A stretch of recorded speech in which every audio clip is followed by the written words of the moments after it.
All right, shalom, shalom. All right, before I get started, I want to give all praise and glory to Yahweh, Ba'ashem, Yahushai, Ba'ashem, Rakah, Kodash, Damanosor, our Apostle Ezra, Millstone, and Shalom, Wakasad, Laha Bakyar, which is peace and mercy to the elect throughout the four corners of wherever you may be.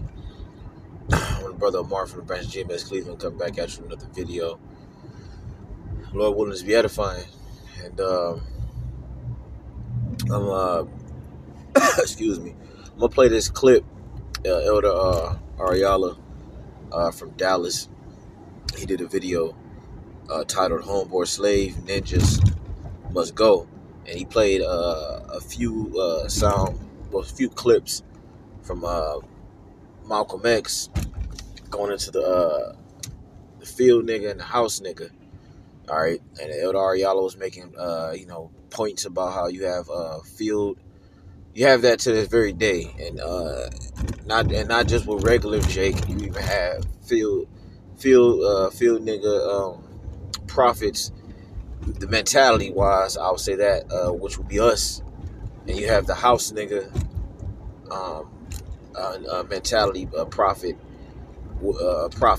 or so-called prophets, and they pretty much they're those other camps, those PC camps, if you will. Y'all know who they are, and they pretty much want Babylon the Great to be a comfy residing place. They don't really want the kingdom to be established. They don't really want us, to really truly be free and under, over our oppressor. They want us to get comfortable here in Babylon, and and be happy that we're able to, celebrate and acknowledge who we are here on this go around. No, the hell with all that, man. So I'm gonna let the Elder Ariala play these clips, and then I'm get some scriptures just to skillfully add, because he brought out a few scriptures that was, obviously that was very, very good. I just want to add to it, so go ahead. What young brother here referred to as the house Negro and the field Negro. Back during slavery, there was two kinds of slaves. There was the house Negro and the field Negro. The house Negro, they lived in the house with master. They dressed pretty good. They ate good because they ate his food because he left. Now you have a house Negro prophets versus field Negro prophets, and we get shunned by a lot of these groups as kind of being scruffy bums. Field Negro prophets, all right. With these guys, they get their 501c3s and they get benefits from Esau, and they feel like that they have a better position. But we'll let Malcolm speak. They lived in the attic or the basement, but still they lived near their master. And they loved their master more than the master loved himself. They would give their life to save their master's house quicker than the master would. The house Negro, if the master said, we got a good house here, the house Negro say, yeah, we got a good house here. Whenever the master said we, he said we. That's how you can tell a house Negro. If the master's house caught on fire, the house Negro would fight harder to put the blaze out than the master would. If the master got sick, the house Negro would say, what's the matter, boss? Real sick. Real sick.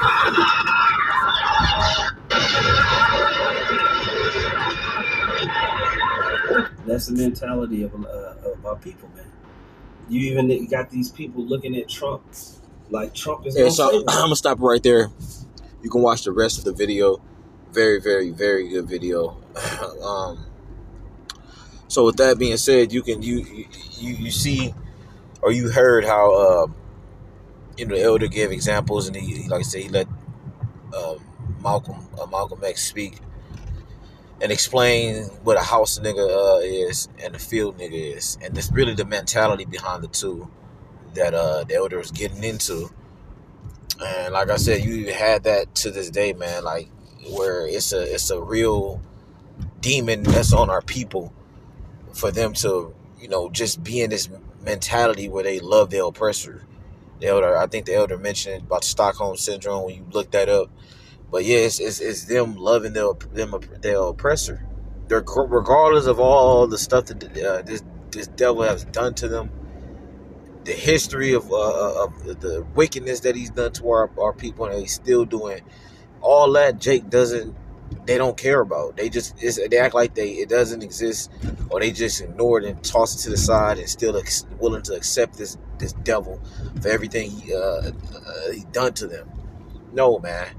No, man. If you have any type of righteous bone in your body, if you're a spiritual man, you should be like, you should want revenge. You should want this man to go down. You should want the Lord to take this devil out, man. But instead, a lot of our people are just they just in this weird docile, state of mind, man. So anyway, let me get this, man. I was gonna get Isaiah 31, but you know what? I'll start it off in shit. Let me start from let me get this real quick, man. This is Isaiah chapter 1, verse 1. It says, the vision of Isaiah the son of Amos, which he saw concerning Judah and Jerusalem in the days of Uzziah, Jotham, Ahaz, and Hezekiah, kings of Judah. It says, verse 2, it says, hear, O heavens, and give ear. It says, O earth, for the Lord has spoken. I have nourished and brought up children, and they have rebelled against me. And even to this very day, this is how you know these are the Israelites, man. Our people are wicked, and they completely rebellious against Yahweh Shem Yahushua, man. They don't want to come back to their power, man. They rather, just like during the time of Egypt, man. When you read when the Lord delivered us out of Egypt, what was Jake complaining about, man? Jake was complaining to Moses, saying that, well, where have you pretty much brought us? You brought us here in the wilderness to die. We'd rather go back to Egypt and eat the leeks and the garlics and all that. So they had Stockholm syndrome back then. That's not nothing new. Jake loved their oppressor, man. They have an affinity and a affection towards this devil. So it says, verse 3, it says, the ox knoweth his owner, and the ass his master's crib. It says, but Israel doeth not know, my people doeth not consider. They don't believe that, that the Lord is with them. Even if you have some of these Jakes that acknowledge that they're Israelites, they still have a house nigga mentality. They still, you can still see they begging this man. Hell, they literally had that forget one of the recent videos, man. One of those recent videos that the Jake, he knew he was Israelite. He had an interview with Vocab, and he was begging Vocab for a hug or something to that effect. Brothers know what I'm talking about, man. But it's just the same mindset, man. It says verse and they don't know their power. They don't know and truly accept that Yahweh Shem Yahushua has given or has made Israelite man the pinnacle of all the nations and to rule over them. We're not to be equal with this man or the other heathens. We are to rule over them in righteousness and complete authority, man. Not befriend these devils. Not join hand in hand.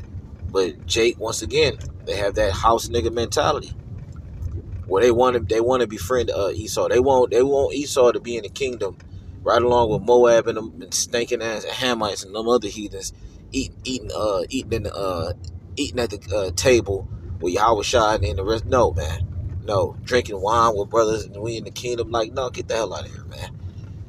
These heathens will be under our foot, man.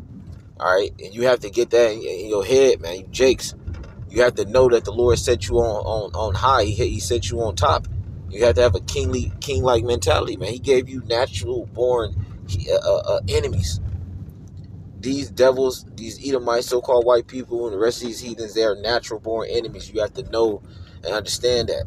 You have to understand your power, understand who Yahweh Shem Yahushua is and their characteristics and their mindset. So Jake they don't know their God. That's why he compared you to them two animals that are not the brightest or not the sharpest knife in the drawer. It says a sinful nation, a people laden with iniquity, a seed of evildoers, children that are corrupters. It says they have forsaken the Lord. It says they have provoked the Holy One of Israel unto anger.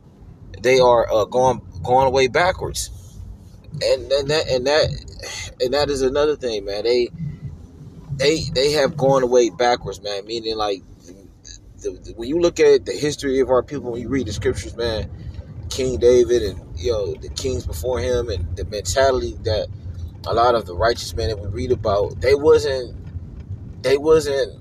trying to join hand in hand with our enemies, man. They knew that they were the chosen people. They knew that the Lord was dealing with them, and they knew their rightful position amongst the heathens, because they had quote unquote a field nigga mentality, right? And the elder was breaking it down, and he was he played the clips, man, what a field nigga was, man. The field nigga knew who their enemy was, man. They knew their oppressor, and they wasn't down with their oppressor. They hated their oppressor.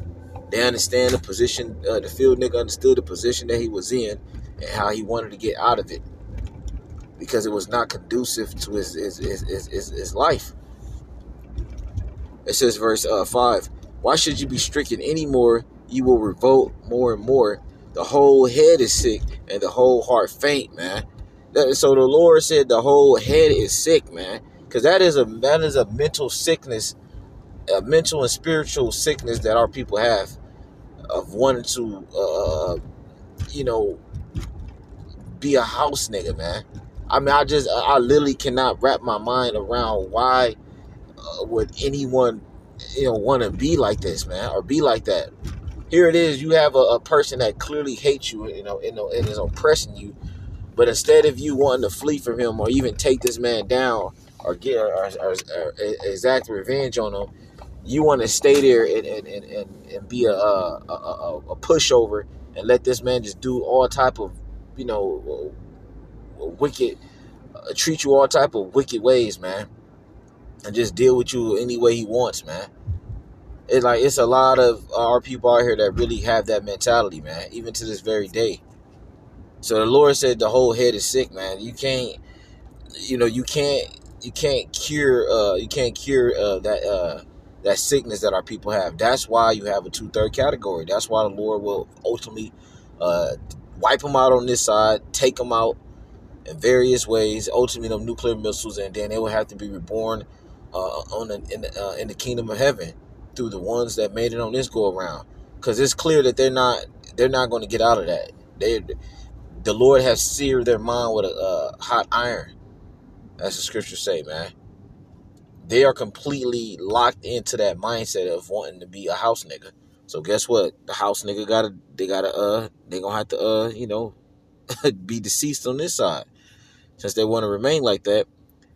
It says, verse 6, it says, from the sole of the foot even unto the head there is no soundness in it, but wounds and bruises and petrifying sores. They have not been closed, neither bound up, neither mollified with ointment. And this is what I was going into, how that disease, that mental disease that our people have, is uncurable. So when you have something that's uncurable, ultimately they're going to die with that sickness. And same thing with our people. Our people, they're not going to be cured. They're not going to be washed with the word. So they're gonna die with that mental disease. Like I said, if a person has stage 4 cancer, and it's too late to try to do any remedy to heal that person to get better and to bounce back and come back from that, they're gonna pass away with that sickness. So our people have a spiritual mental sickness that they're gonna pass away with, 2/3 to be exact. So I'm gonna get this last scripture, man, just to close it out.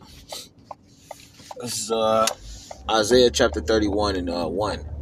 It says, "Woe to them that go down to Egypt for help, and stay on horses, and trust in chariots, because they are many." It says, and horsemen, it's like it. And in horsemen, because there are many, it says, because they are very strong. It says, but they look not unto the Holy One of Salaki, but they look not unto the Holy One of Israel, neither seek the Lord, man. Right? They not they're not seeking Yahweh Shem Yahushua, man.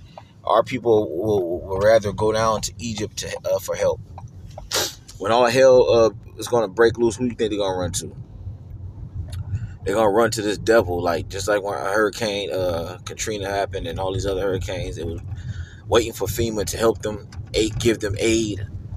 Like, man, he's not for you, all right? He don't care about you, man. I don't know how many times, he has to show you that he doesn't like you, doesn't care for you. He's not there to benefit you, man. Let's see. Where's the other one at? It was.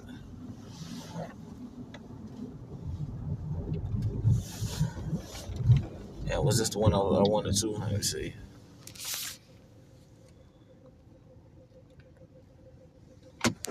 This is another good one too, but it was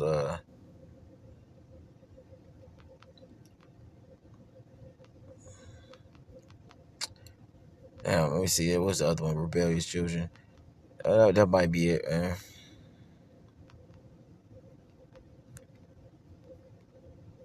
Oh yeah, no, this is what I want to hear. Obviously Isaiah. You can start it from the top, but just for the sake of time, Isaiah chapter 30, verse 12. It says, "Wherefore thus saith the Holy One of Israel, because ye despise his word, and trust in oppression and perverseness, and stay thereon.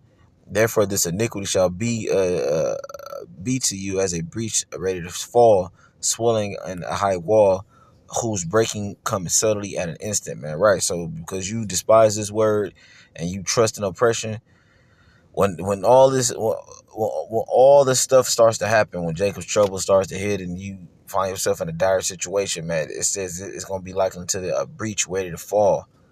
Like when you look at your ceiling and that water starts to get in the ceiling and it slowly but surely starts to cave in, and then next thing you know, boom, it bursts the ceiling open.